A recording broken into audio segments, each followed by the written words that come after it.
আসসালামু আলাইকুম। আজকে শেয়ার করতে যাচ্ছি লাউ শাক।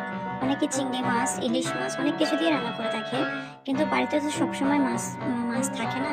সেই হিসেবে আমি আজকে আপনাদের এমনিতেই তেলে ভাজা কিভাবে খুব টেস্টি হয় ওইভাবে রেসিপিটা শেয়ার করব। আমি এখানে একটু বেশি করে রসুন দিয়েছি, দেশি রসুন।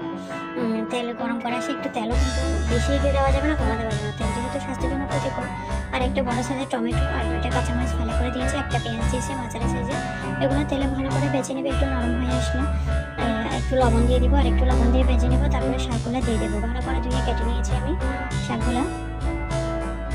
এভাবে রান্না করে দেখবেন খুবই টেস্টি হয়। মাছ তো সবসময় থাকে না, মাছ দিয়ে রান্না করতে পারেন। এভাবে রান্না করলে কিন্তু খারাপ হয় না, খুবই ভালো হয়। আমার কিন্তু খুব ভালো লাগে।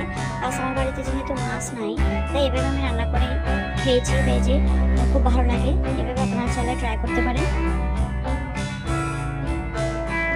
খুবই টেস্টি হয়েছে। এভাবে রান্না করে আমরা সবাই মিলে খুব মজা করে আপনারা চাইলে ট্রাই করতে পারেন।